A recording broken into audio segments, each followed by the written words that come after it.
Pandian store சீரியலில் அடுத்து வர எபிசோடில் நம்ம செந்தியில் இருந்துட்டு மீனா கிட்ட சாப்பிட என்ன வாங்கிட்டு வரட்டும் அப்படின்னு சொல்லிட்டு கேட்கவும், வீட்டில் சமைக்கிற ஐடியாவே உங்களுக்கு இல்லையா? கடையில் சாப்பிட்டுட்டே இருந்தால் ஒரு சாப்பாடு என்ன விலை போகுது, அதுக்கு பேசாமல் காய்கறி வாங்கிட்டு வந்து வீட்லேயே சமைக்கக்கூடாதா அப்படின்னு சொல்லிட்டு மீனா வந்து சொல்லிடுறாங்க. எப்போ பாரு காசு காசு காசு மட்டும்தான் உன் கண்ணுக்கு தெரியுதா? என் கஷ்டம் எதுவுமே உன் கண்ணுக்கு தெரியலையா அப்படின்னு சொல்லிட்டு கேட்கவும், என்னங்க கஷ்டப்பட்டீங்க நீங்கள்? மாமாவோடவா கஷ்டப்பட்டுட்டீங்க?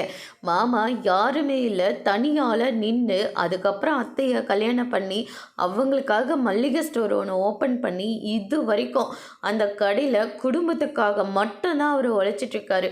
உங்களை மாதிரி காசு கண்ட உடனே இப்படி பணத்தெல்லாம் வேஸ்ட் பண்ணவே மாட்டார் அப்படின்னு சொல்லிட்டு நம்ம மீனா வந்து சொல்லிடுறாங்க. எப்போ பாரு என் குடும்பத்தை பற்றி மட்டும் உயர்த்தி பேசிட்டு இருக்கியே, ஒரு நாளாவது என்னை பற்றி நீ கொஞ்சம் கவலைப்பட்டுட்டு இருக்கியா? எனக்காக வீட்டில் இருக்கிறவங்க சண்டை போட்டாலையும் நீ வேடிக்கை மட்டும்தான் பார்த்துட்ருக்க. ஆனால் உன்னை ஒன்று சொன்னால் நான் எல்லாருக்கிட்டேயும் அவ்வளோ சண்டை போடுறேன், அதெல்லாம் உனக்கு தெரியவே தெரியாதில்ல அப்படின்னு சொல்லிட்டு நம்ம செந்தில் வந்து சொல்லிடுறாங்க. ஏற்கனவே அந்த 10 லட்ச ரூபாயை கொடுத்துட்டு நீ பேசுகிற பேச்சு கொஞ்சம் நஞ்ச பேச்சு இல்லை மீனா. உனக்காக தான், உன்னோட சந்தோஷத்துக்காக மட்டும்தான் நான் தனியாக வரணும்னு ஆசைப்பட்டேன். மற்றபடி எனக்கு வேறு எந்த எண்ணமும் கிடையாது. ஏன் சந்தோஷத்துக்காக இல்லைங்க, உங்களுடைய சந்தோஷத்துக்காக. இதெல்லாம் போய் எங்கே முடிய போது தெரியலங்க அப்படின்ற மாதிரி மீனா வந்து சொல்லிடுறாங்க.